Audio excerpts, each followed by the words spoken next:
includes the meter replacement program, which we spoke about, which was an all alternative. This also includes, with all alternatives, upgrading to a GIS mapping system and streamline. That really will streamline record keeping and reporting. It can be done in the field. It makes working with the Iowa DNR when you need, and the city council, and about any regulatory body when you need to know information. You can keep when the hydrant was last flushed. It keeps it very standardized in one place, and it's really easy to look up for about anybody who has access to it, and that's determined by the owner. So that's part of every alternative also. There's an upfront cost to that, but once that's done, just the ease of use and the benefits to it really make it worth an investment for most places, if not all.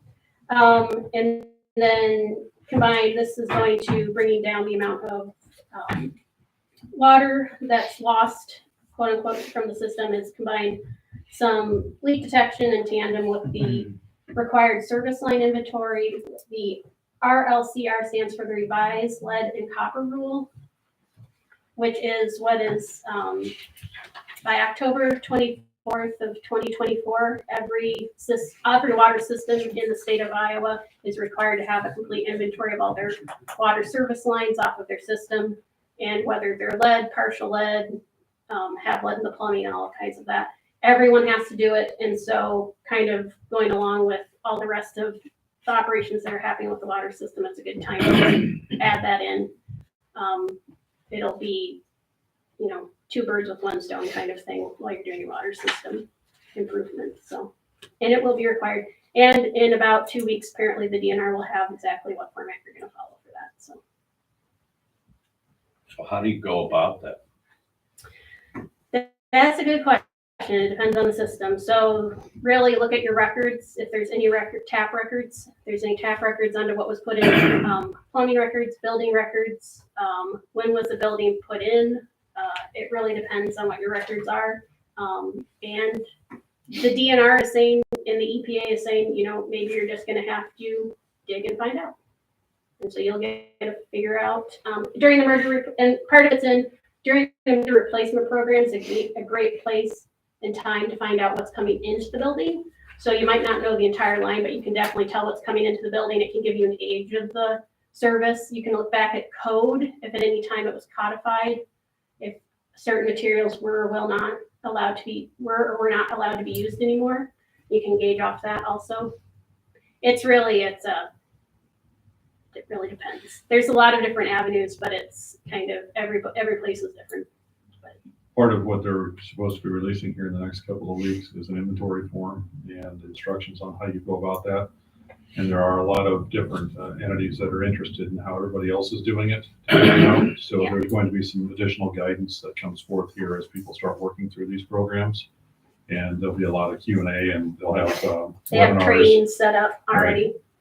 So we're continuing to attend those and just keep an eye on how this is being rolled out so we can provide information to communities. Nick has been making records every time anybody digs. Yep. What it is. And that kind of goes to the GIS because they really want maps available to people and to be put online for the bigger utilities. Even a couple years, actually even like 6 years ago, that was required for larger systems. But so people can, you as a homeowner can look on this map and say, what's my service? Do I have lead in my line? And then you can, do whatever you need to based off that, or whatever, information you need to get based off that information. So it is a requirement. It was in limbo for a long time, but that's the nice thing with the GIS is you can just maintain all this in one setting. And then if you have it can even be on an Excel spreadsheet, and that can be zipped into GIS. So you can have like any kind of user that has any basic computer knowledge out in the field be filling this in, handing it to you, is putting it in the system through a safe portal or something like that. So again, it's the asset management really does help save money down the road because you're not having to dig through records or not know. You can just have it kind of at your fingertips, and it gets better the more information you put in. there's a pretty good portion of the money that was set aside in the bipartisan infrastructure law. And SRF is managing that. It's in the form of a forgivable loan for addressing some of the lead and copper rule issues. And as we move forward with the inventories and we start to see how that's going to be rolled out, certainly if there's an opportunity to get assistance in identifying and inventorying, we'll be looking at communities that want to apply for that and are looking for the assistance, and potentially you can get a lot of this stuff done at reduced or potentially no cost. So as that comes about, we'll make sure that we keep you updated on that. And through Steve, we'll make sure that he's aware of what the application process is. I mean, Belle Plaine has a great starting point because you meter all your users, so you at least have a set list, or a really good starting point with that. So, the addresses, names, they have time and all that kind of stuff. So that's What is the purpose of changing all the meters? the changing of the meters is to get, as meters get old, they start to lose, get a little further and further off from the actual water that's flowing through them. It can get stop meters. It can get people who might have bypassed their meters or taken them out. That can happen, as seen with the pool. Someone said, "Oh, it's easier if you just do it this way," and they do. And that's not everyone wanted. And putting in the new meters, you can do different systems if you are looking at how to read them. There's all kinds of different reading systems now. You can drive by, or you can have a tower and it can go to it, or just get in just better meters so that you're getting more accurate reads for the water use, and how that, seeing if all the lines are metered within a house. Sometimes irrigation lines get put on and they don't get metered and they're put in before the house meter. So that's just kind of cleaning up the whole service system. You're kind of find if you have any lead coming in or galvanized iron coming into the houses, which can kind of gauge the age of the line and if it has potentially parts of it being lead, and just get better billing and metering results. Mary had a question. Mary, you're still there? Yeah, I guess probably what's been said since I said I had a question explains it, but I guess the question was, are we replacing the meters because they're no longer state of the art, and how old are they? And when was the last time the meters were replaced? Because it seems like it's just like, well, let's replace the meters because we can. And this will give us a chance to look at what people have in their houses and So the functional life of the meter is usually considered around 20 years. Once you get to that point, the reliability tends to be questionable. When you look at the lost water, the unbilled water being at 55 to 60%, and seeing that we have pretty old meters, one of the things they're going to ask you is, if that's not reliable, how can you rule out the meter as not being the source of a large part of that lost water? The water system is supposed to be run as a business, and the way that it's set up, if you don't have accurate metering and accounting, when you look at grant applications, loan applications, when DNR comes out and does a water audit and finds lost water, if you're beyond that point where they generally look at the functional longevity of that meter, that's something that's going to be questioned, and they encourage you to look at meter replacement so that you have good billing, you have good accounting for your water system. so that leads to the question, how old are our meters? When was the last time we replaced our meters? I think from the information we have, it's around 20 years, isn't it, Steve? At least. Some of them are older than that.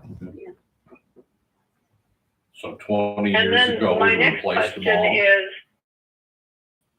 we keep talking about the percentage of water loss, and we know that part of that is because, and maybe a large part of it, is because the wastewater treatment plant has never metered. How hard is that to do, and how expensive is it? And I mean, I've been hearing the 60% for a long time. I'm curious, how much of that is the wastewater plant? Is that an expensive item, and is that why we haven't done it, or?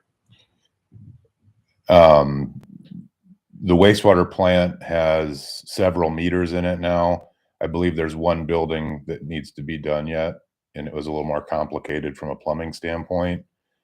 And the guys are going to be getting to that as soon as they can. Well, we are addressing that before we even make a decision on Yes. what alternative to go with, because really there's no question that that should have happened sometime. You know, I don't think we need to wait for applying for a grant to do that. No. And to go back to the meter replacement, they were just kind of replaced as they needed to be replaced. So there wasn't ever a time that I can recall where we bought 1,000 water meters. But we're going to do that now. That is in all the alternatives. as Not it without a stands, vote but from no, the city yeah, it's council, not. Mary, you'll get your say. Yeah. We don't write our reports. You know, so. I'm through this report, and keep in mind that calling in on the phone with 2 speaker phones is poor quality of communication. I Have a replacement plan, and we don't replace them at a certain point where they're all old and all in need of replacement. And this is breaking them up into several different phases. They're not all being replaced at once. But there is cost that's going to be attributed to meter replacement as we go forward, just so that you can try to get to a program where you have every so many years meter replacement scheduled for just from an asset management. So we might do this by quadrant, do one quadrant 1 year, and then the next year another one 4 years, get them all changed. Yes. All the alternatives are 5 years long due to the meter replacement program. So that's the entire 1,200 and so many meters over a 5-year span, breaking that up. So, yeah. We want the ones that I can send Ashley out in the car just to drive down the street and beep, beep, beep, beep, beep. Is it accurate to say that all the mechanical meters they're phasing away from mechanical meters? I've heard that from a couple different companies. Is that true? There's a lot of different mousetraps out there, I'll say. Yeah. There are companies that will still offer mechanical. There are some that they've gone to something that's a little bit more cutting edge. It just depends on what you're comfortable with. But we have communities all over the place that have different types of meters installed, and some like to stay with what they're familiar with. Some like to go a little bit more technology, where you have leak detection, notification. You can tell if somebody left their toilet running overnight, and it'll send them an alert via text or email. You can get down to that level of metering on it. So that requires a radio system that's got a central polling place, and it communicates with every meter consistently. The city of Dubuque a number of years ago went to, I'd say they can put in all the bells and whistles, it seemed like, but their customers can actually look at basically, I think they were half an hour at the time. You can look up and just see how much water's running in your house, just all day long. Anytime you want, you don't have to call the city, you don't have to ask. Someone else look it up for you, and you can look up what you're using, when you're using it. What kind of assumptions were made about the meters that we would be using for replacements as to technology? How did you decide on the numbers here? What kind of meters? So some of the meter replacement programs that we've been doing, AMR, you can look at the radio system. You also have, as the mayor discussed, where you could drive by, and as the city vehicles are doing routine route, it'll do a radio read from a device that's on the truck or something like that. You can still have the ones that you have the hand reader that you go up to each module and read it in the house. The costs aren't significantly different for the meter necessarily.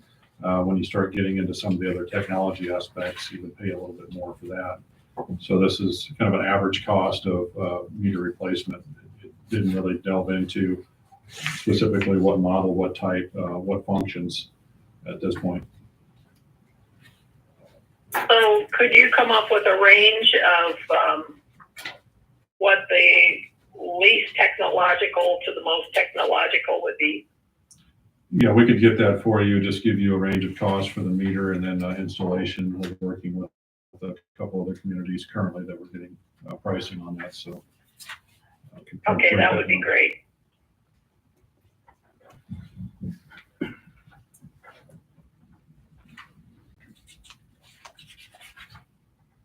Any other questions for page 5, related to page 5? All right. Page 6, water rates. So this is part of the report. This is also what the USDA is looking at. Currently for in-city, I should say, in-town user rate is a flat rate of $6.98 per 1,000 gallons per month. And the $6.98 is required as a bare minimum. And on top of that, there's a user fee that's now $4 a month, strictly for water funds.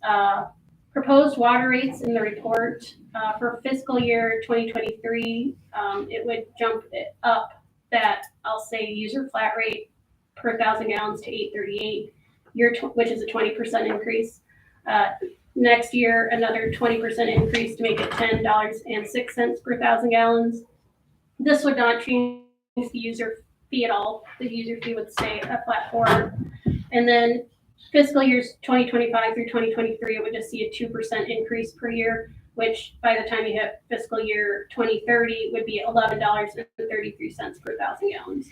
Similar systems right now are at about $12.33 per 1,000 gallons equivalent. And the next page actually shows, this is a copy from the additional slide I had on the last meeting, and it shows where we were getting some of those numbers, or where we were getting all those numbers from similar sized cities and mostly city municipal owned water systems, but there were a couple of rural water systems in there. Just to kind of show you the difference to going to rural water also. Now, would we look at different figures if we chose the cheapest alternative? Or are these figured for the most expensive alternative? These are figured for alternative 1, which is about $5 million. So if we did a $3 million one, we could cut these rates down. You could relook at them. Yep. Yes. I was just gonna add, if we continue to try to use TIF district type funding, then that would use the tax increment financing to fund public works projects, and that we could use that to pay for things so that the rates wouldn't have to increase so drastically. Once we get to the point that we are getting ready to make a decision on that, you would have a municipal advisor that would do the rate analysis, take a look at what you need to have that set at. They have to make a recommendation. There's a requirement to have somebody like that assist you with, and I think you're working with, is it? Northland Securities, yeah. But for instance, like the new Dollar General store and the valuation of Main Street went up $100,000 in the last couple of years. So things like that could make the payments for the loan rather than being revenue bonds. We might have to have a little bit of both, but it wouldn't be such a large hit. I didn't mean to interrupt. Yeah.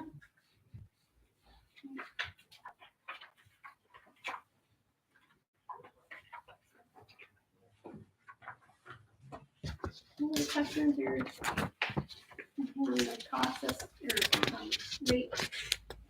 On page 8, it's going through the schedule that's general schedule that's set out in the report. This is the completing of the unlimited application. We're ready to resubmit the engineering report based on comments after tonight. We'll add those in. There will be an environmental and archaeological review required as part of the USDA and just program. Submitting public notices and getting DNR permitting as part of it for wells and any water infrastructure project, including water mains, and then setting up any test wells if that's the route going. This is for alternative 1. completing plan and design and specs, and then bidding out the project and all that kind of, and then construction of the project, and that all ends up in winter 2024 is process, and that does not include all the years for the meter replacement program. So this is just looking at mostly the heavy hitters of the wells and getting that. So.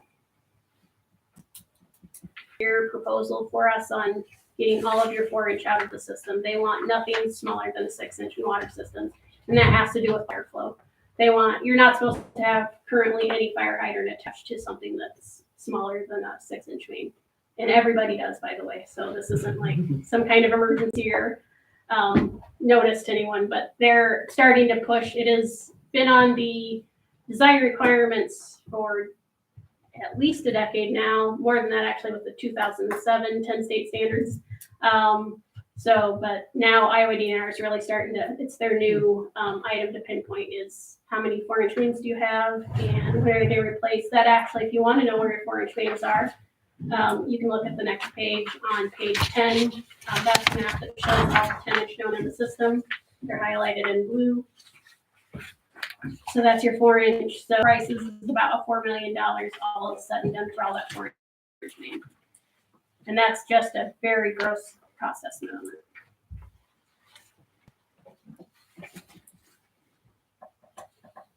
Where'd you come up with the 4-inch? The 4 million? Yeah, how'd you determine what's it off of maps? Yes, where the 4 inches off the current maps that the system has. Yep.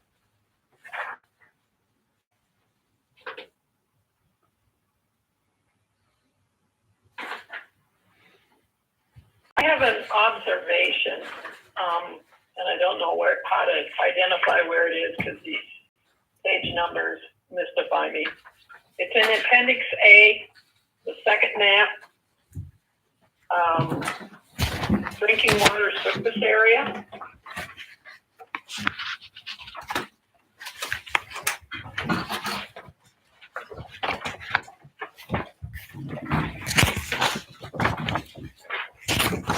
And maybe it doesn't make a whole lot of difference, but it appears that that's got blue cross hatching identifying the drinking water service area, and it appears that the books edition, who does get water from our system, isn't included in that.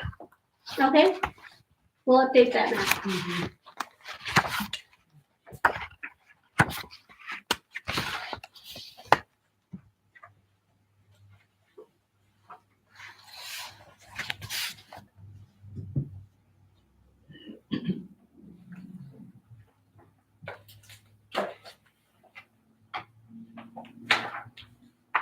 Nope, we'll fix that. Thank you.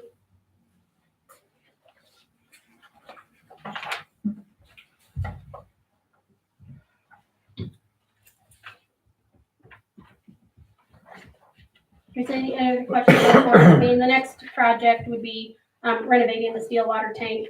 There has been an estimate done. I beefed it up a little bit just based on everything, a little bit higher with everything, to $250,000. And that is including some minor, like ladder work and stuff for safety, that's included along the list of some semi-minor items. And then this does include recoating the interior and the exterior of the tank.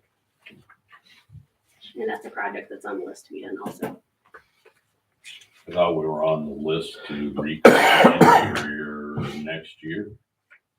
Steve.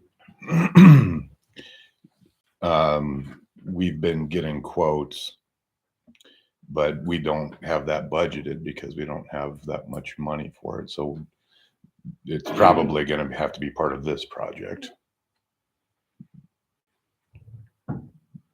Because we just got in the black. Well, it's time to run it into the red. The water main had been in the alternatives to begin with, but that just brought the overall cost for any of the projects just way out of bounds. So that's why we separated that out and just let you know that the DNR is looking at it. They're giving more of a 20-year schedule on that kind of thing. So it's not something that's, needed to be done by next year or even the next 5 years from the information we're getting from everyone, so. But it is definitely something that's kind of like the lead service line stuff, it just has to be on your radar, so. We gave a gross estimate for what it cost and you do know where it's at, so that actually is, it makes the cost estimate easier. So what kind of grants are we eligible for when we complete this USDA application? The USDA, it's a grant / loan, so, I don't know, they're very squarely on giving any kind of percentages on that, so, no one's ever got more than 50%, in the state of Iowa. You'd be eligible up to 75%, but they've never done that. 25% is about what they're saying on that. Other items, I'm going to have to say I'll have to look into them if you have a specific one, just because the rules and regulations on if you use one kind of pot versus using other different pots can get into verifying that they can work together and you can use both of them at the same time or in tandem, so. What we would look at is trying to get with the municipal advisor, work with the different agencies and see if we can't put together some different funding combinations. For example, DNR, if you are a low to moderate income or disadvantaged community, then you're eligible for 30% forgiveness on water infrastructure projects. That's through that bipartisan infrastructure law, the SRF funding that was dedicated for that. The lead service line stuff, we could look at trying to apply for grants for that, or not grants, but the forgivable loan portion through SRF also. CDBG is an opportunity. Generally, USDA is going to be better for you if you could get 30 to 40% funding on a project of this size. USDA has more grant money in that regard. CDBG is probably looking at maybe 500,000 as a max for the community this size. I'd have to look to see the population threshold. There's a $500,000 to $600,000 jump somewhere in there based on population, but you have to meet 50% LMI at least, and we'd have to look to see how that pencils out. So whether or not you could work together, CDBG, USDA, and SRF would be questionable. We've done SRF and CDBG quite a bit. It's just a matter of whether or not we can pair USDA with that. So once we figure out what USDA, that's the big question mark. That's why we've applied to them first. Once we figure out what they're able to do, and we have to fill out the application first, they have to go through the underwriting process and then determine what they can provide as far as a grant. We can ask the question as to whether or not we can pair with some of the other opportunities. So first step is to get through the USDA application. And this alternative none of the alternatives look at actually replacing lead service lines. If any are out there, it's just simply inventorying them. So that would kind of break that out into looking at if you find lead service lines that you need to take care of, other funding would be available because it's not part of this scope. Questions, council? A lot to digest.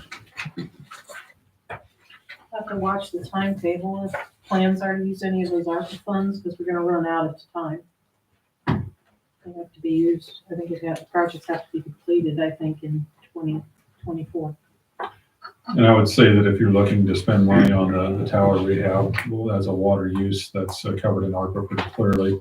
So if you get into a situation where you're trying to figure out if that's going to defray the cost of the overall borrowing that you have, and that's an immediate project that we can roll out pretty quickly to meet that timeline, that might be one to knock out pretty quickly and use ARPA funds for. If we have some main repairs or main replacement and want to do a small project and use ARPA funds for that, that's certainly an opportunity as well. We could probably turn that around pretty quickly and have a project ready for next year. So there are some things we can do if you're at risk of losing or needing to spend that in order to get that done timely. But it's just a matter of trying to get this application with USDA done first, find out what they can do, and then using that money in that time frame that's allocated.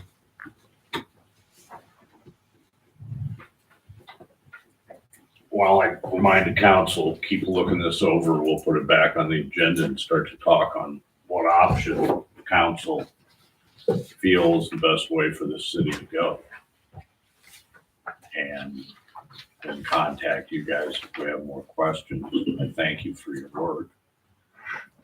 If you'd like us to come back and discuss after you have a chance to, I think give us a Okay. chance to take it home, study it. I'll put it on their committee of the whole agenda. We'll kick it around some more and then bring you guys back in and tell you where we're at, what we're thinking.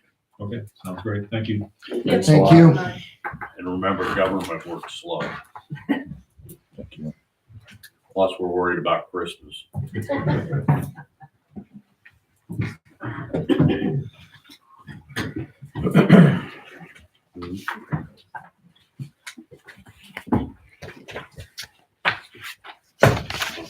I'll get you the spelling.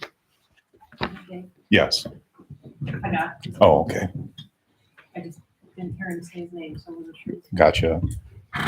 Agenda number 8, need a motion to officially make 6:30 the starting time for regular city council meetings. I make a motion to make 6:30 the starting time for city council meetings. Is there a second? I'll second. It's been moved and seconded. Any further discussion? All in favor signify by saying aye. Aye. Aye. Opposed, motion carries 5-0. All right, let's move to the next agenda item, which deals with the Smalley property. You have the results of the inspections in your packet. Anders, I give you the floor. No, well, thank you, Mr. Mayor.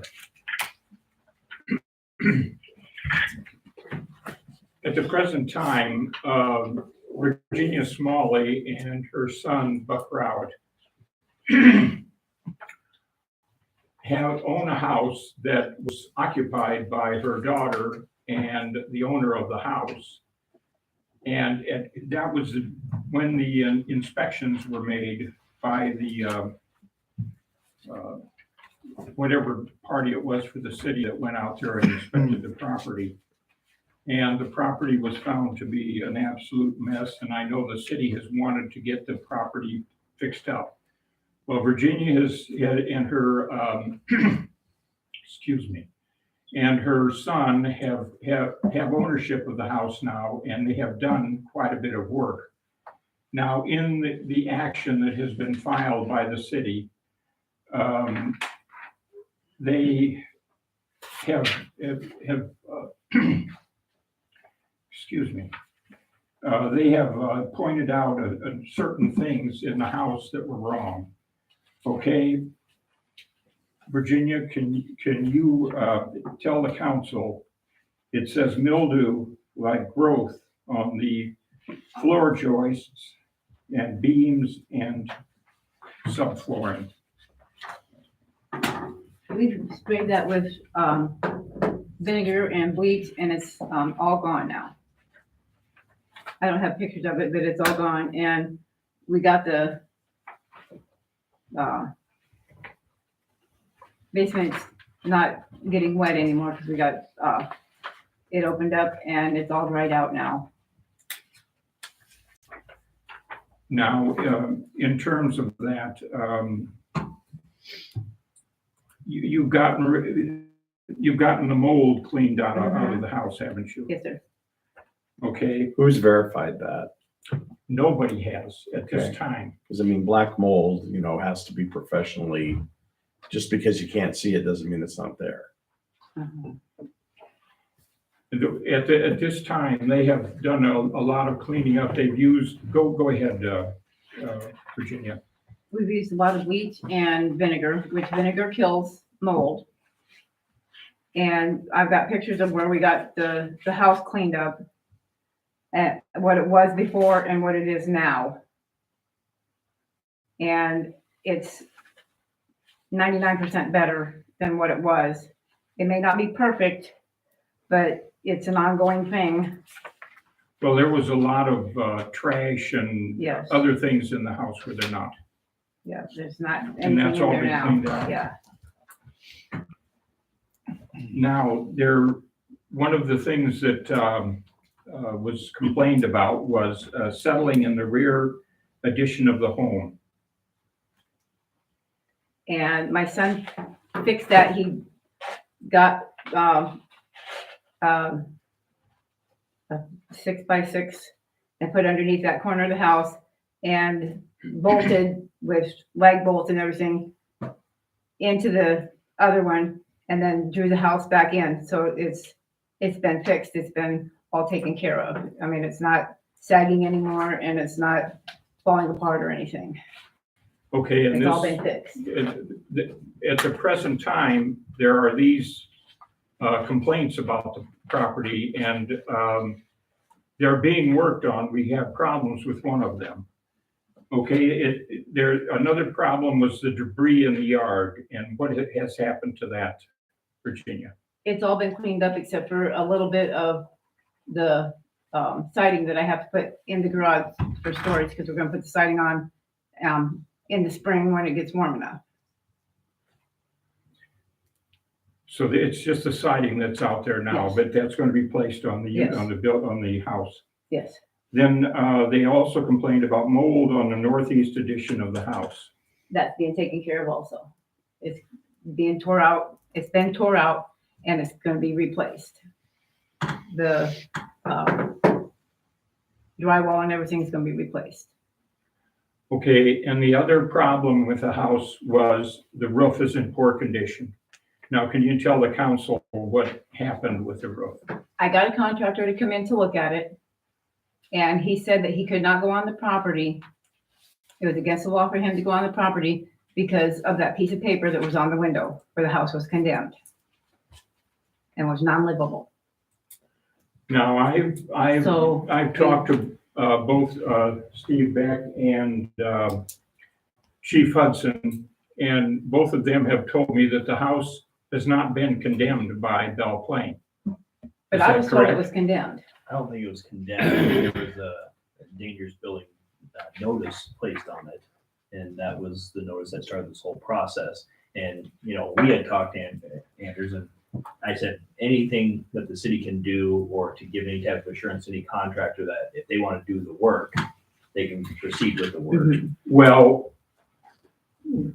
we're going to get, I'm sorry, I'm having trouble. We are going to have a contractor come up, and he does metal roofs. And I think that Virginia wants to have a metal roof on that I would house. like to have a, Another problem that I have is I don't think I'd install a shingle roof at this time of year because of the fact that you don't get the sun to go ahead and really get it stuck together. So she really wants to put a metal roof on there, and the man who's coming up to give her a estimate. estimate on the roof is the same man from Marengo who that would not go previously, onto the yeah. property. Now, he hasn't made any complaints now, This and of time, course, so. so, Yeah, so I'm not sure exactly how he would know that the property was condemned because I don't Because of that paper in the window. there was a He paper said, in the he said it window. was condemned, so he couldn't even legally go on the property Yeah, I think because of that paper in the window. I have to look, but I think that paper was the notice of the abatement notice. Placarded that it was a nuisance house. Yeah. I think.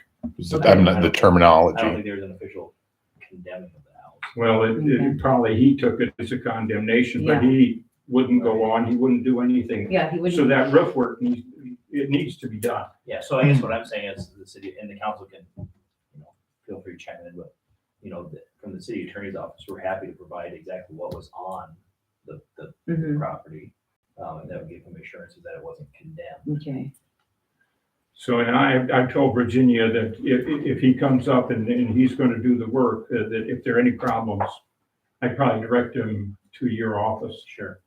And just so the council kind of knows, I guess, why Ms. Smalley's in front of us again is because Andrew's office had contacted me after he filed an appearance in the proceedings, basically stating that, you know, these projects had been lined up, and that there's a contractor lined up so long as they're allowed to go on the property and fix the issues. And I told him that, you know, essentially it was a council decision whether or not any more time would be extended. We're essentially at the point now where we had a case management conference this morning. The the court has extended the trial out 2 weeks to see what the council's action is tonight.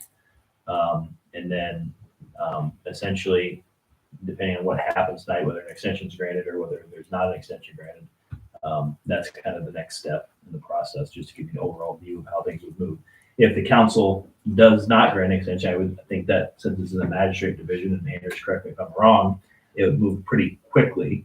We're not waiting on district court, so I imagine there'd be a trial schedule probably Well, quicker than. we'd have our hearing here in 2 weeks, Right. and then they would probably be scheduled, I'd say that, I wouldn't think it'd be more than a month or something like Right, that. so it may move quicker than we had originally anticipated if this was kicked over to district court or something along those lines. Do you know how many properties that we'll have on the court docket? Currently, we have 3 that are pending, and a 4th one, the family has the 4th property being the Gregory Oakey property, and we had difficulties because of the facts of that case, and the family, I believe, has reached out to the city now. We're just kind of waiting to see what happens if the state's open. So it doesn't include those 2. Aren't there 2 properties we can't find the owners? Those 2 properties are included in my 4, Okay. but we are waiting on the court to approve an order allowing us service by publication to serve the defendant's notice by publication, because we've sent the sheriff out numerous times to no avail, and so there's a provision that allows us to serve if we believe that they're trying to evade service. And that's not just the sheriff of Benton County. It's Boone County. So we've. That's Miss lives in. Correct. We pulled addresses and everything else. And we've sent the sheriffs out to any possible lead we could have. But it's been difficult tracking down at least 2 of the 4 owners. And then, of course, last week we had somebody in here representing the Enos properties, 2 of those. And so I guess all said and told, we're working on, including this property, 6 that we have at least a clear path towards resolution. Properties that we were started with have already been addressed. Repaired. So the house right now will not pass any inspection. But once we can get a new roof on that, then I'm sure that Virginia and Buck will get the house cleaned up so that somebody can come out there, probably the same people you had checked before, and make sure that the house is in good shape.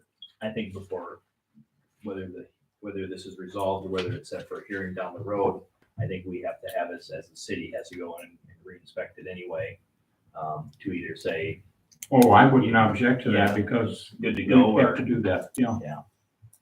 so either way, we're gonna have to get our inspector back at some point. To get in there. But we've got to get this roof on so that it would even have a chance of passing inspection. So I guess it's up to the council. I mean, it's your guys' call. Well, I know Virginia she's in a bigger house right now and she wants to move into this house, I so like to downsize. she wants to downsize.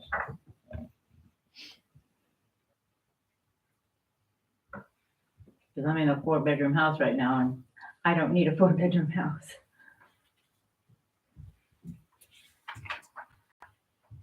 So It's your call, council.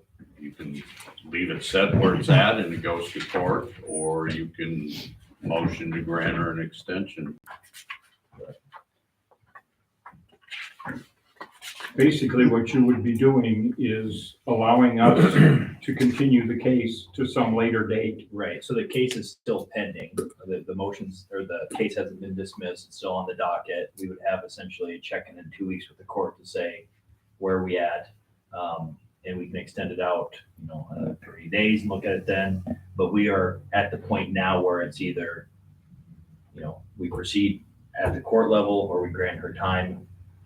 But, we're looking at, because of the amount of time that's passed, we're looking at potentially a month of resolution, until final resolution, either for the roof or. Well, correct me if I'm wrong, but I was thinking in the last letter that the garage was gonna be tore down by September 1st. And everything was supposed to be done by September 1st. And isn't that what your last letter said? If I,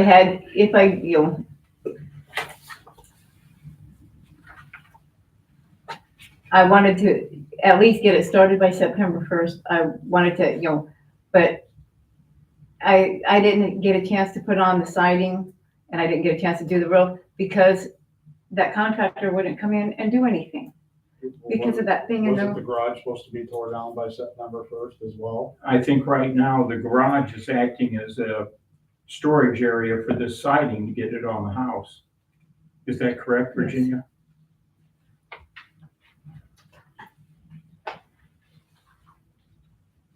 I'll break the ice by my opinion. I am for going to court and going forward with what we originally stated back when that was at the community center. January 5th, 2022. Yes. I have a resolution. in my Yep. I guess the only thing that How long, worries me is, we've had a lot of things that have been told that we're gonna do and working and getting things cleaned up. And it seems like we're always kind of having to push to the envelope and then getting something done instead of really seeing some initiative by the owners to get this done. I mean, it seems like we have to put the threat on and then all of a sudden something kind of gets done, but barely. Well, And that's part of the problems that we're looking at this for a year and a half. I'll be really honest, my trust level is really low that anything's gonna get yeah, done. and we've had two different sets of people that have been in charge of this house. I mean, it was the other ones that made the mess out of it, and Virginia wants to make it into a livable place where. Well, I'm talking but one about she was the one that's been here. And she's the one that was telling us that she would do things and we're a good year into it. Well, and I think most of the stuff would have been done if she had been able to get that contractor on there to put that roof on. That just happened, so right? how long ago did that contractor, Yeah. approach the house and see the paper and say, I can't go in? July? June? He wouldn't do Why anything. are we hearing about this now? I mean, that could have been resolved with a phone call. If he had said something to her and she would have called Steve and he could have called, that could have been immediately resolved while the guy was still in town. No one told us. But again, this just seems to be kind of the continual, He didn't get a hold of me until August, when he said that, he couldn't do it. Cause I called him and he said, yes, I'll get you an estimate. And then I didn't hear from him. And then, so I called him again and he said, I can't do anything because of that paper in the window. But why are we hearing about this just now in October? Because I've been trying to get a hold of other contractors, but they haven't gotten back to me. And then I just got a hold of that other guy again that came in and said he couldn't do it because the paper's now gone out of the window. I don't know where or what happened to it. I don't know if somebody came and took it down or what, but it's not there anymore. And he said he would come out and give me an estimate on the house, on roofing the house.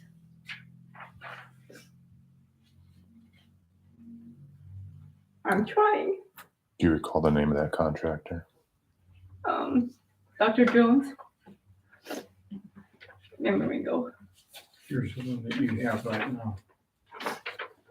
And I have an estimate from Travis Kramer Construction for shingles. For shingle roof. I'm a little bit concerned about the mildew that you say you took care of with the vinegar and the bleach is gone. As Mitch said, it's really hard to kill. I would I would like to see this home inspected now as it is to see if that truly has been taken care of. Okay. Because if that has not been taken care of, and the roof is still bad, it's going to continue, it's gonna show up again. Plus, if we have a unlicensed contractor who rebuilt a foundation, how do we know it was done right? Is it safe? You know, if that was a deterioration in part of the building and someone, Yeah. what happens if it says this house is still not livable? It's got mold and it's structurally not sound. Now you've put $18,000 in a roof and you've put all this other money in, and where are you? I mean, I'm not trying to be against you here, but I'm just, you know, let's. Well, and I wasn't against having somebody come out and inspect the place. The roof isn't gonna pass, we know that. But I wasn't against somebody coming out and inspecting it and seeing whether or not it is good, because I mean, black mold is bad stuff. And it comes back. Mhm. Think you got it, and then it's where you can't see it.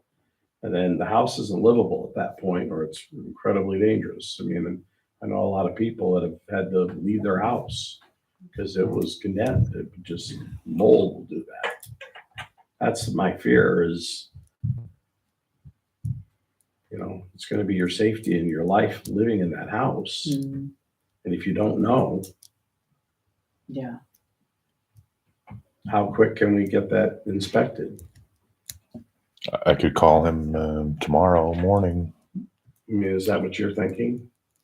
Yeah, I'd like to know that the work that has been done is sufficient to pass inspection before anything more, before you even look at having a contractor come and do the roof, because just for the very same reasons that Mitch said. Well, we allowed her to have a time limit, and I think the time limit's up. Either way, the house is being re-inspected, right?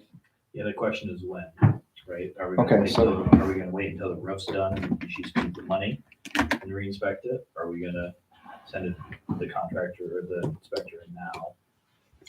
And not grant an extension. Well, you can do either way. Well, and Okay. I'm sure that when the inspector comes in, you can tell, you know, the inspector's gonna be told that there's gonna be a new roof on this house. Is it in good enough shape to put a new roof on it? Right, I mean, I assume the inspector would look at that, but we know at this point the roof's not gonna pass, Mhm. so, Gage, yes, Mary. if we grant any type of extension here, what happens to our place in the queue with the court? We're still in the queue, we're essentially ready, you know, whatever, if there's an extension granted, we would be ready to proceed after that extension almost immediately. We're not gonna have to serve anybody, we're not gonna have to wait for an answer, all that stuff's been done, all that's on file. We're still in line. So my question is just that I would be concerned, whatever we decide here, and if we decide to extend it, that we would get sent back to the square one and, you know. No, we won't get sent back to square one. Like I said, if there's an extension granted and she doesn't meet the deadline of that extension for whatever parameters we set, we would notify the court at that time. The court would probably schedule a trial within, 2 to 3 weeks. Usually that, Okay, it depends on their docket, I don't know Yeah. what it is right now. Right. I mean, I just think that question had to be asked, and I, Oftentimes in I'm not, small, well, I guess this isn't a criminal, isn't it? No. It's small it's claims, small claims magistrate. and usually small claims doesn't have the docket that the criminal does. No, it's in, like I said earlier, it's in the magistrate division, so once we notify, if we notify the court, we're ready to proceed. I would think 2 weeks, a month max. okay, If we don't grant an extension, we get it inspected, we can still take it out of the court system. If we don't grant an extension, We would have our call in 2 weeks and schedule a trial. But if, the inspector came And said, tomorrow and said, hey, this house is There good. is good progress, and if it put a roof on there, We could dismiss it. he would certify, we could Okay. dismiss it. I think that's our route. That's where I think we need to be. Right. Normally, he's very, I didn't mean to interrupt you. Normally, he's very prompt and comes out right away. The only reason he wouldn't be able to is if he was out of town or something on vacation. But you could call him tomorrow. I could, if I wasn't, I would email him or text him right now. He's, but Just so I understand your question, you're saying if the inspector came out and it passed inspection and we Mhm. said, okay, she's done what she needs to do, we need to dismiss it. Correct. Yeah, we can Yes. dismiss it once the work. is So done. what I'm saying is not grant extension. Get Steve on the phone to the inspector. Get him out here. He says, Steve, this house is good. He calls you. Okay, we're good. You're gonna dismiss this out of court. If they get a rough, then this house Yes, is little. yeah. Yeah, we can do that. If it satisfies all concerns, we have no more use or items listed. that- If that works, how much time are you giving her to make some progress on this property beyond that? Beyond the roof? Well, how long does the roof have to be on? I mean, how soon does that have to be done? Can we revisit that after we find out if this house passes inspection? Sure. Then we can I'm discuss just that. reminding you to keep that in Yeah. mind. that- Right now, we have a telephone hearing Right. in 2 weeks. So the time is unfortunately, I almost wish we would have set it for 3 weeks from now, because in 2 weeks, again, the council meets. Mhm. So I mean, if, in 2 weeks' time. But if you guys have a hearing and you're stating, this is what the city's done, what will the judge say, all right, then let's revisit that in 2 weeks? Will you push it out, or will this be a yes or no? Once the hearing takes place, it'll be a yes or no. Okay, And I mean, once we go into court, that ship has sailed. We can't back. got it, I understand. Okay.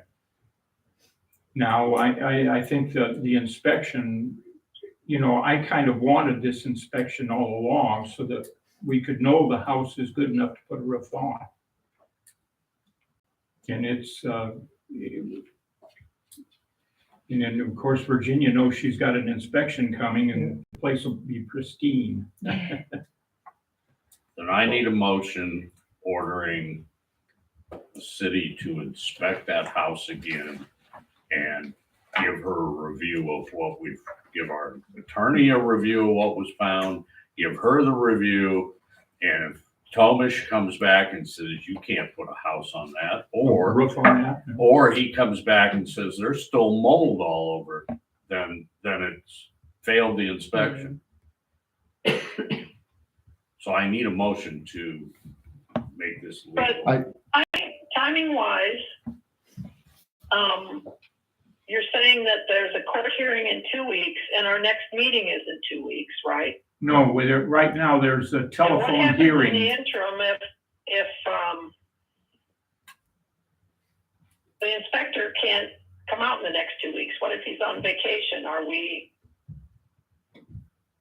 calling an emergency council meeting or what? Or give me the authority to continue until we have the inspection done. We can always, I guess, continue it out again. Mhm. Yeah, and I don't see any reason not to have this contractor come over and give an estimate of the roof. It's already given an estimate. Yeah, we've got At one the same estimate. time- I got one, but I'm giving another one for a metal roof. she has an asphalt. Yeah, that's an asphalt. Yeah, this is a shingle asphalt. He's coming over tomorrow to do an estimate for a metal roofing, because he couldn't come today because it was raining this morning, and he didn't want to get up on the roof and slide off and hurt himself, which I can understand that. So what she's saying is no consequence here. We just need a motion to get it inspected. And I don't know what we do if he can't do it in the next week and a half. Well, these, what we have are trial setting telephone conferences. So, I mean, we can always move it a week or two. Somebody give me a motion to fit that. To You gotta think. I'll make a motion to not extend her deadline to have the house inspected. And And Give that her a report. if the inspector can't get here, then we authorize Gage to allow a continuance with the phone hearing with the court.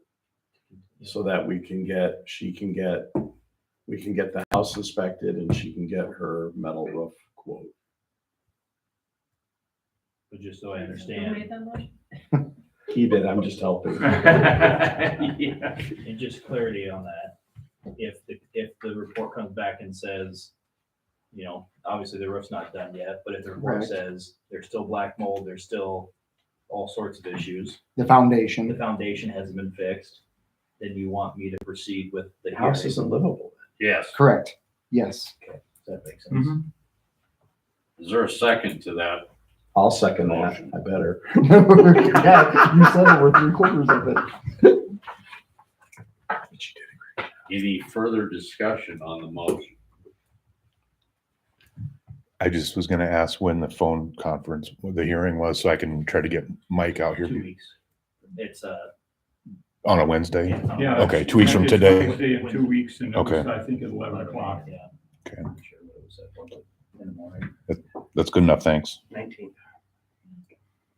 19th.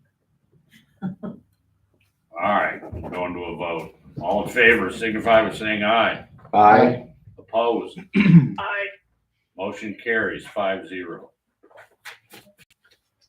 Thank you. Thank you. Thank you. Mhm. And thank you. So when you get the inspector to come out, I have to be there to open the door because it's locked. Okay. So I'll have to know when that is. Hopefully we'll be able to get a hold of him right away tomorrow morning. Okay. Well, I don't know if I'll be able to come out tomorrow morning. but- No, I will reach out to him tomorrow morning to try to Okay. schedule it Oh, okay. as promptly as possible. Yeah. Do you want to leave some contact information, phone number I can call you Yeah. on? 319-550, or 540, excuse me. 0162, Got it. Just a second. and that's my number. What did you put down, Steve? 319-540-0162. Yeah, it's good. That's good.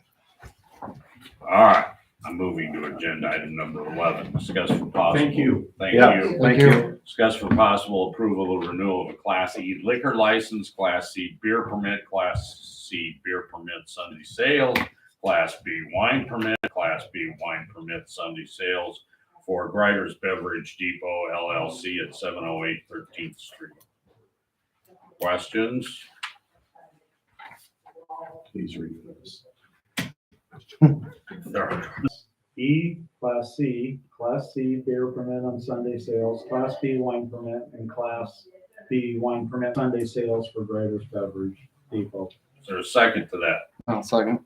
Moved and seconded, further discussion. All in favor signify by saying aye. Aye. I, Opposed? Motion carries 5-0. Discuss for possible approval of renewal of a Class B beer permit with Sunday sales for Benton County Brewing Company at 708 12th Street, Belle Plaine, Iowa. Discussion. I haven't had their pizza yet, have you? And votes. Said it's Best really pizza in good. town. Yeah. That's very good. I make a motion to approve the renewal of Class B beer permit with Sunday sales for Benton County Brewing Company. Is there a second? I'll second. Been moved and seconded. Any further discussion? All in favor signify by saying aye. Opposed? I, Motion carries 5. Okay, discuss Opposed to everything. for approval, a contract for online bill paying. Sandy, that's your ballpark. Take it away. So, we're down to 3 companies. Their differences is on that fee convenience comparison sheet. All 3 companies, have had their contracts reviewed by legal. They're okay with all of them. They're very similar. Any of them can be, severed with 30 days notice. The biggest differences between the three companies are in their fees and minimums. So every one of the three that's listed here has its advantage or disadvantage. So it's a matter of which direction you guys think is the best.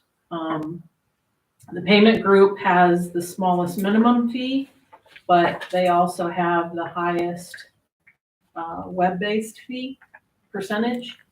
GovPay has the smallest percentage, but the highest minimum. And PayGov has the highest live phone minimum. So I've checked some references with all three companies. The payment group is largely in Oklahoma and Texas. They're just starting to break into Iowa. They're located out of Texas.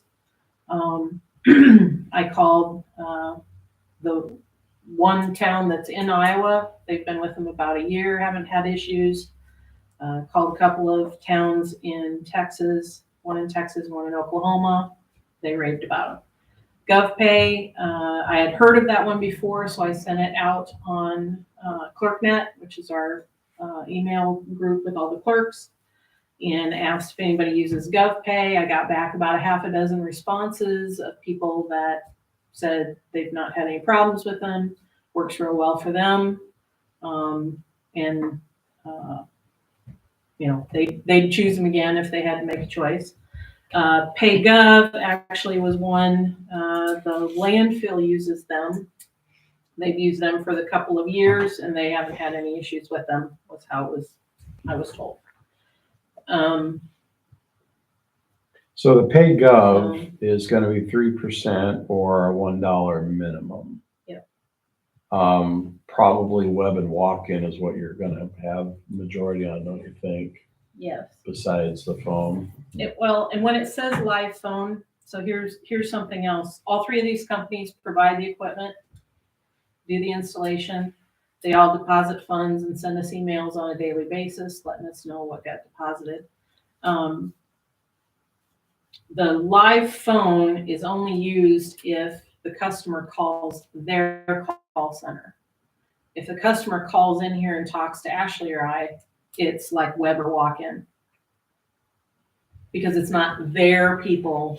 So it's the customer that's gonna get charged. Yeah, that- we don't get charged anything. Anything, right. All fees go back to the customer at their time of payment. What fee is there right now if I walked in and gave you a check? $2 for every 1,000. Oh, check? I'll take your check for nothing, but if you call and use your credit card, this is all credit card based stuff. All right. Well, So what do you basically, recommend? Yeah, which one what's your gut telling you? I'm not opposed to any of them. I've talked to all three of the companies. They all went well.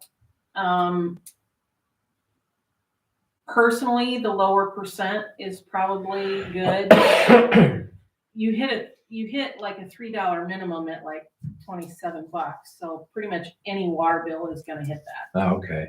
That was gonna be my next question. So the only stuff that the $3 minimum is gonna, or would look a little bit out of line on would be if someone comes in and tries to pay their golf cart that way, or tries to buy a dog tag that way. So you're kind of feeling GovPay is gonna be, It's probably the best for our customers. and if because you it's didn't the like it lowest in 6 percent. months, you could cancel it and you could do something And else. quite cancel it in 30 days. Yeah. 30 days written notice. What other cities have GovPay? Oh, Anyone close? Is that the one that you went out and clerked that? yeah, that's why I went out on ClerkNet. But no one said anything No one negative on them, right? responded from one of the local towns. Usually if so- anybody doesn't like something, they jump on it, right? No, I didn't Immediately get, say- I did not get any negative Yeah. responses, actually on any of the three. I would say you pick, and if it doesn't work out in a quarter, then you can change. So I mean, to me, you're the one that's gonna have to use it. I would just Yeah, say. from my I'm From my sorry, go- experience, people don't complain about this, do they? Not unless the service is bad or something gets screwed up.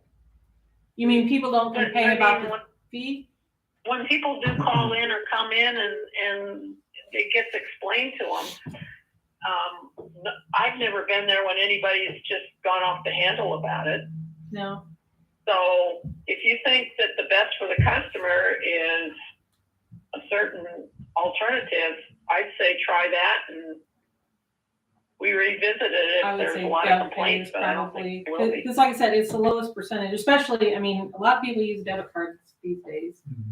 So if they come in and use their debit card with a PIN, or if they're Yeah. putting that information Yeah. in line, they're, not paying any more than they do when they walk in and use it here now. That's right. That's good.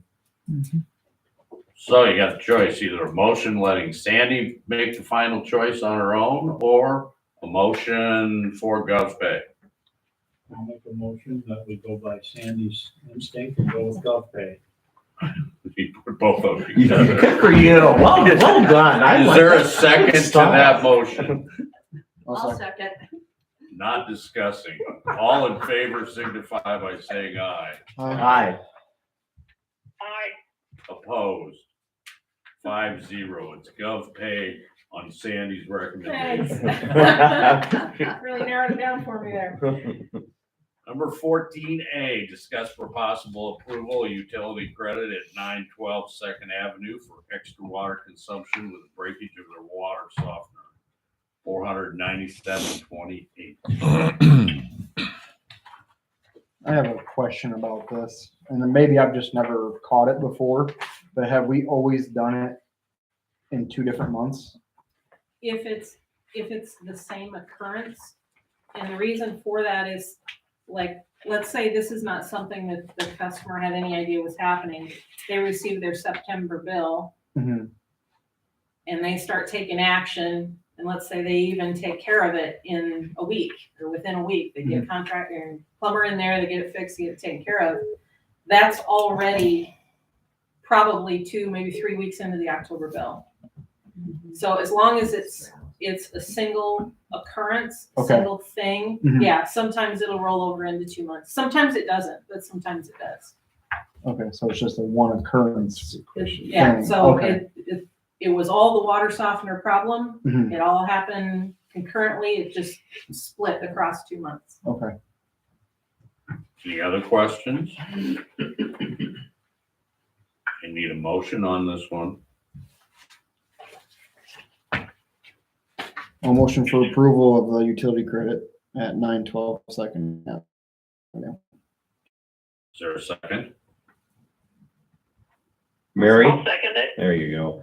Listen, dies for lack I was of. gonna say, what is Well, going on here? We gotta get Mary there on something. Any further discussion? All in favor signify by saying aye. Aye. Aye.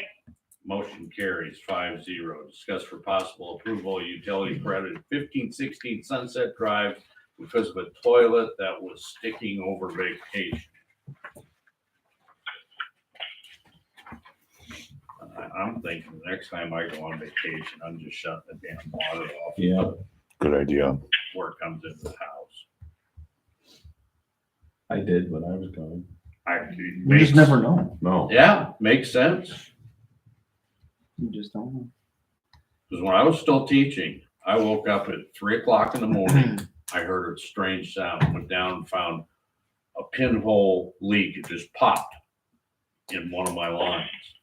Then the conversation I had with Chris Elan when I called him at 3:00 in the morning was pretty interesting.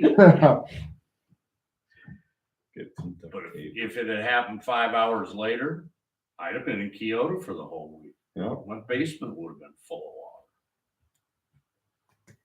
of water. So you want a motion? Yeah, I'll motion for approval utility credit 1516 Sunset Drive. is there a second? I'll second. Been moved and seconded. Any discussion? All in favor, signify by saying aye. Aye. Opposed? Motion carries 5-0. Discuss for possible approval, utility credit at 1004 8th Avenue because of an outdoor spigot left open. This went through several billing cycles before it was discovered. How do you not discover your outdoor spigots on going through 2 billing cycles? This is a rental property. Yes. It's rental Oh, okay. apartments. All right, that makes sense. My God, your front yard filled with water. You didn't notice that when you walked out to get the mail? Boy, those plants are really doing good. Yeah, how come my yard looks good? Everyone else looks crappy. Okay, give me a motion. I'll make a motion to approve, the water leak at 1004 8th Avenue. Is there a second? I'll second. Been moved and seconded. And further discussion. All in favor, signify by saying aye. Aye. Opposed? 5-0 passes. Number 15, discuss and choose a carpet bid for the city clerk's office. We have been to the city clerk's office and taken a look at their fantastic paint job that's going on. They are totally changing the appearance of that room. What do you think, Lyle? Pink or yellow? Something neon. It's a cream, Okay. Canterbury cream. I was looking over these, on Double Take. They do have it listed to remove the furniture and stuff, but the other ones do not. So I'm wondering I asked why, okay. I asked the other two and they both said it, as long as we had, like we would probably need to move the file cabinets out no matter what, because it's not something anybody can move by hand, which I've already got, what do you call it, appliance mover lined up. So we'll take care of those. As far as the other stuff, they all said, oh yeah, we'll just shove stuff to one side of the room and then shove it back to the other, don't worry about it. Okay. We'll just try and get file cabinets out ahead of time.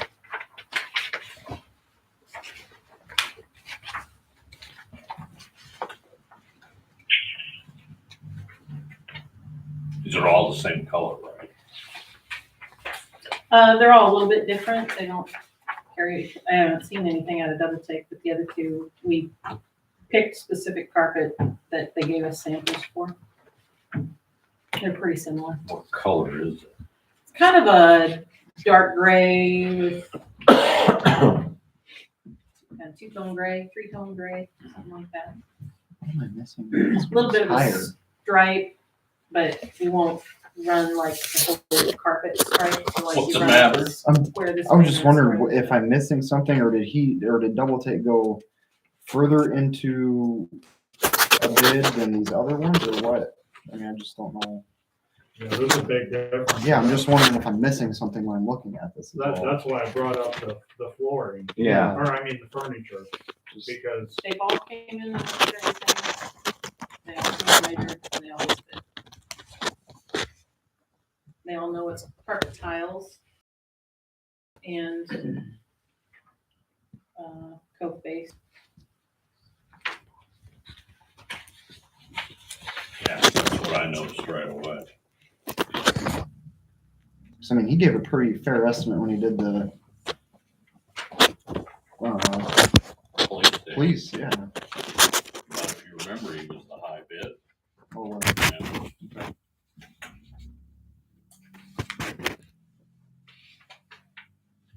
I guess Mary doesn't have a copy of this, does she?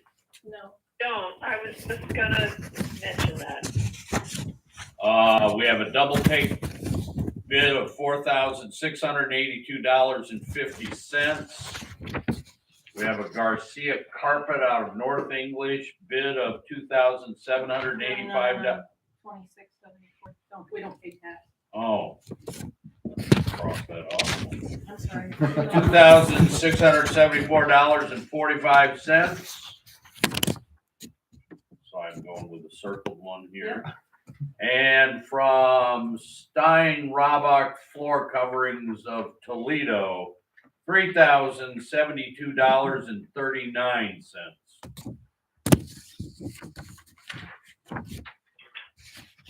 So a big difference from top to bottom.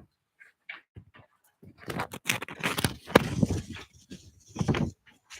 leave it to you guys. You can go low bid, you can go moderate bid, or you can go high bid, low.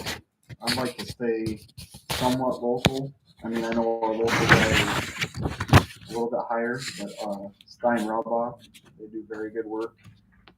And they're 400 higher than North English. So I mean, if it was my choice, I think, Stein Raubach would be my choice on this one. Okay. What's the difference between those two bids other than the, $400, $300? 400. Not supposed to be any different. It's pretty much the same. Just we don't know what carpet, I mean, quality of carpet, if they're the same. Yeah, she does. Is it the same? It is similar. It is, let me find it.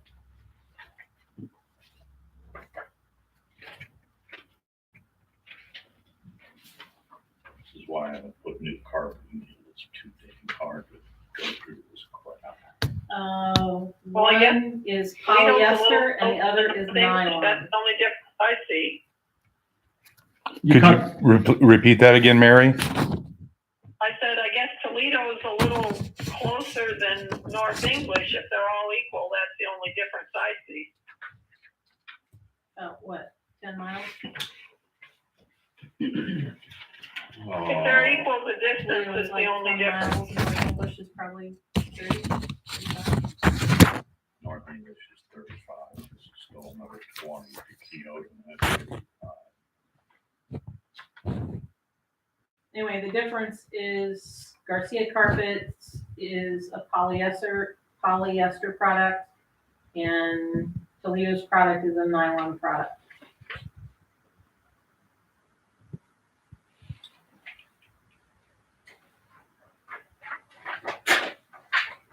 Okay.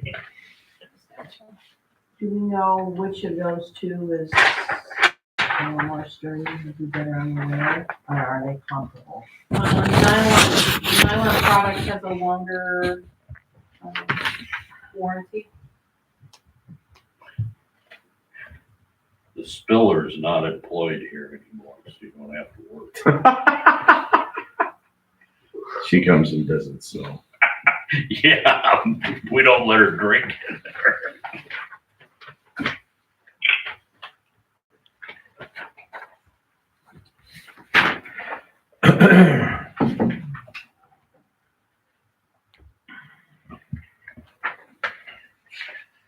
Because actually both companies quoted us Aladdin commercial carpeting. They're just different, like that one's polyester, one's nylon. I'll take a motion. All motion for Stein Raubach bid of $3,072.39. Is there a second to that motion? I'll second. Motion and a second. Any discussion? Hearing none, seeing none. All in favor, signify by saying aye. Bye. Oppo- Opposed? Was Mary a positive aye? Yes. Thank you. 5-0. We got the Toledo guy. I will let I you know, know. that's what I wish, That's just. I wish Double Take would have been just a little bit closer to that.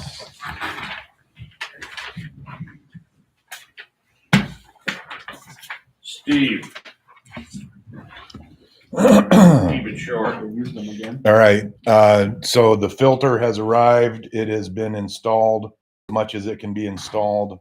When the filter was ordered, we also ordered the testing reagents, which are the things that we use to test the water after it comes out. and some of those were back ordered. So they're supposed to be coming soon. I asked Nick for an update today and he said they're in Chicago, so they should be here pretty quickly. Then we can start running tests on well 6. Do you think with this filter that we can create better quality water than drilling another 600-foot well? I'm optimistic. They just crazy about this reverse osmosis. Well, if you look at the water study, reverse osmosis is going to, every time it back flushes, is going to use 32,000 gallons of water to back flush. And it might need to do that every day. So that's wasted water.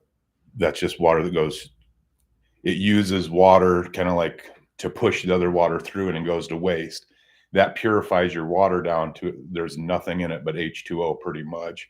And then you have to add water back in so that you have other constituents. They use the term contaminant. I wouldn't use that word at all. It's a constituent. It's another atom or metal or molecule that's inside the water. So a person probably wouldn't benefit from drinking straight up RO water. They are very popular and they are very expensive. So that's why with the filter option, just to see how it does, because out at the well, it's just an enormous water softener and like a charcoal filter basically. So you take out the calcium carbonate, which is calcium, and the iron and manganese. And if there's any taste or odor, that's removed with the anthracite charcoal. So do you think once you get that stuff before you'll know? as soon as we have repeatability, so if we start running the thing and, you know, we're 20, 30 tests in and it's reading similarly, then no, we kind of have a scientific method, you know, so it's consistent. If we test it one day and it's this, and we test it another day, it's up here, and we don't have one, means we don't have our system dialed in. Right. So we have to, they sent us a kit and we have to make it work. So there's a learning curve there. And so Jay and Nick have installed it as much as they can. So once we get those, I mean, that's all we're waiting on now is the ability to test that water. Because if we can't test it, there's no use running it. Right. Right. So then we'll know how much. So this will, just like any other kind of softener or filtration, we'll have to have a backflow as well, but we just don't know how much that would be. So this is sized down X number of times. So if we run, you know, X number of water and then we have to back flush it, we'll know how much water we're going to have to use to back flush, because we have to back flush the filter, we got to back flush whatever we have. But I'm hoping that it's not going to be 32,000 gallons of crack. It was somewhere right. So I'm excited. Like I said, I'm optimistic and excited, but I will, you know, we're just going to give the council the facts and you all can make the decisions based on the results that we get, and we'll provide you with the data as we get it.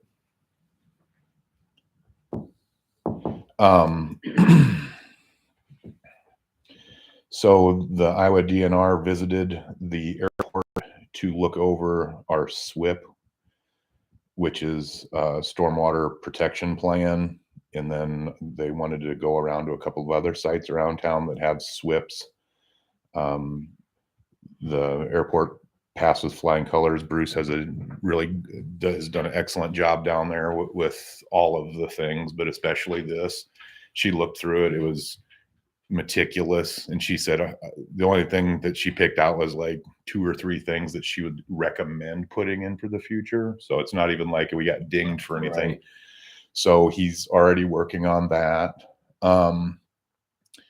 We had a tree planting event and Trees Forever and The DNR came out to do that at Box Park. So since we had that, we can now finish our Tree City USA application, excuse me, and submit that. Last Friday I went and picked out as many trees as I could. Then I will go up this Friday if they get more in and try to pick out more, and then we'll have a delivery date as soon as we can. And then start planting. Are the permits online now? Or do you have to get them at City Hall I believe they're on the website. for the tree? I gotta be honest, I'm not sure. I think they're online though. Okay. Okay, fill it out. All right. Online. But I'd be happy to get you one after the meeting. Have we had a lot of applications, the second round? We've had, 30 some trees so far. I can't remember how many, some more applications coming in, but people are requesting more trees. So that's fine. You know, if we end up with 150 trees or 120 trees, you know, we can figure out what to do with them. You know, some people are asking for a lot. If they want to take care of a lot, that's up to the tree board, how they're allocated. And then we meet every Thursday. So we'll meet tomorrow afternoon. Said keep it. Does anybody have any questions for me on anything, updates? Just hope this filter works. How are the wells doing? They're holding steady, but they're not in good shape. I mean, they're just static. So we can, you know, if we don't get some rain, we'll probably have to turn well 6 on in the next, you know, so the hydrant flushing has been kind of being kicked down the road. We still want to do it. We hired a wastewater operator. He'll be starting here. I don't remember what his start date is. It's like the 12th or 13th. So get his sea legs and then see how the well fields are doing and make a determination on whether we have to turn well 6 on or not to do some hydrant flushing. Be local. Yes. Good. Yep. Really excited about the new hire. Anything else? One report, Easy Cog was a Zoom meeting. It was short because half of their staff was home sick, so they weren't there. So it was basically a financial meeting and not much was accomplished. So I was very happy that I did it by Zoom from my office rather than drive to Cedar Rapids after I'd already been in Cedar Rapids the day before. Got plenty of meetings coming up to report on later. So let's go to correspondence. Tyler, you're the correspondent. You want to talk about your letter that you sent to the city? Yeah, first of all, I don't know how you guys sit through some of that stuff, but thank you. Coffee? I almost got up and took that from you. Either way, hopefully everybody got a chance to read it. Yeah. I just have frustrations with the house, and I figured at least bring it to somebody's attention other than my own, and agreeing with my wife, whatever it may be, explaining it through her. But I've had a huge issue with the tarp. It's just driving me insane. Everything on my property is covered. I don't know. I offered anybody go walk through my yard. I purposely didn't mow for a couple days after I sent that, just so that way you could see it before I rake it up and everything. But I could bring it in the grocery bag and do whatever I need to do because it just drives me crazy. My gutters, my trees, everything. That's the recent issue I have. You guys got a lot of nuisance property stuff going on. I just want it to be on the radar, whatever it may be. I would like to see something done. If there is an action to be taken, I know I've read through the code, maybe fallen asleep to some of that, but there is options in there. I'm sure that could fit this house pretty easy to send them some sort of notice to try to get some things done. I understand the moving in and out of renters and things like that is completely beyond most of what we can do, but Does the owner live here in town?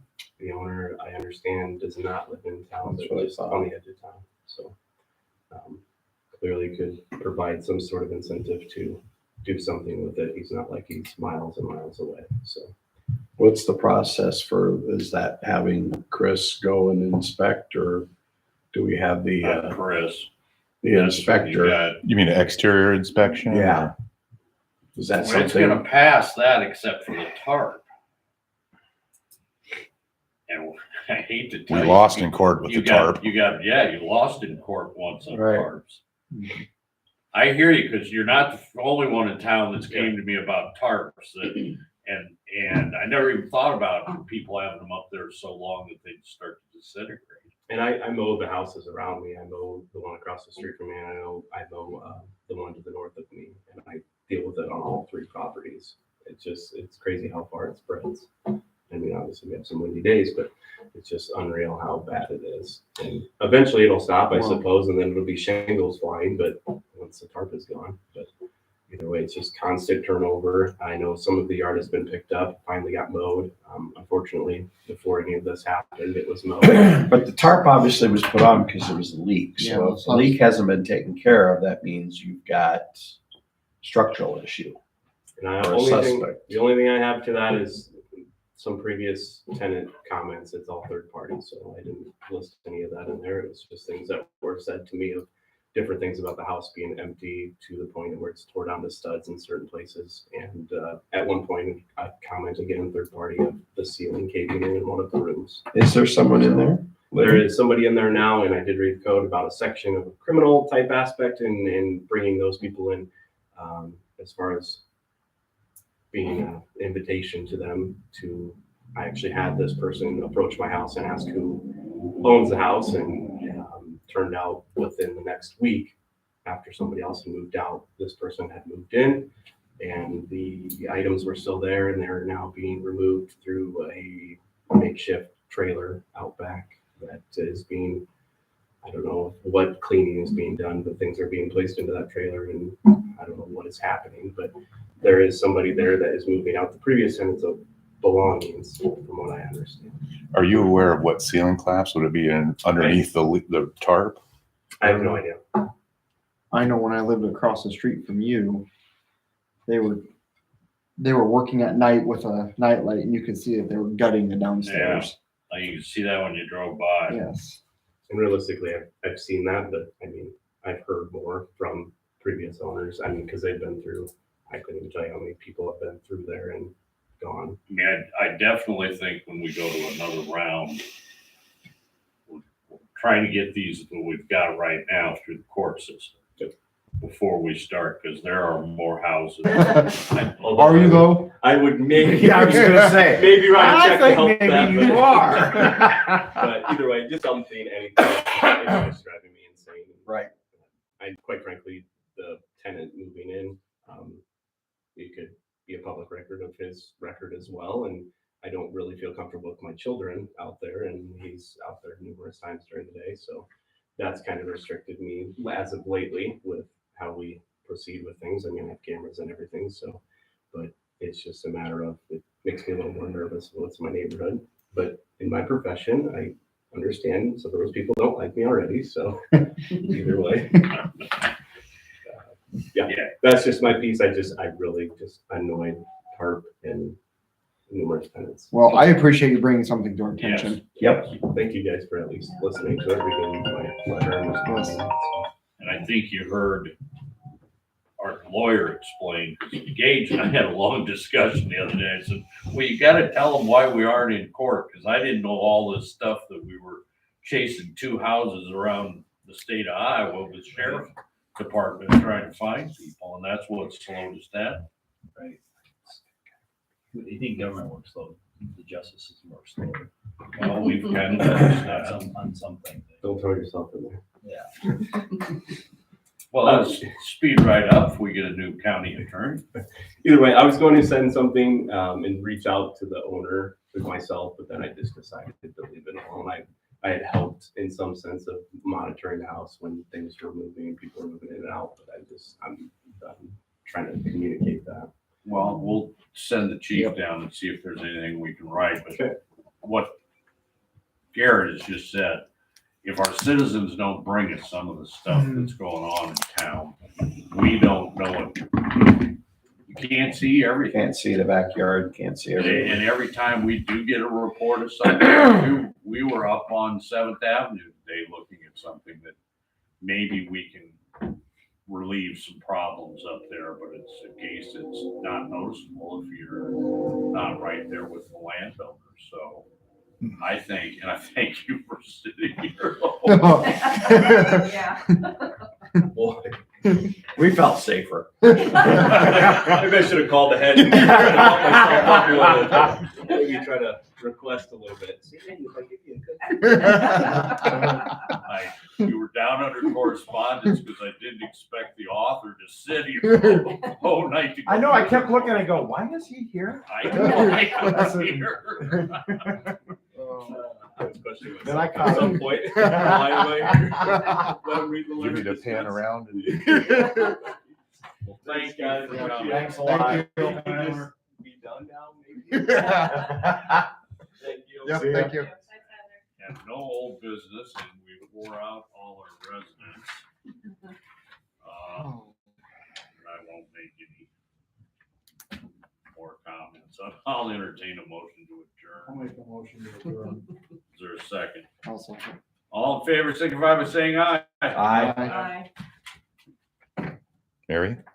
Still there? Hi. 5-0.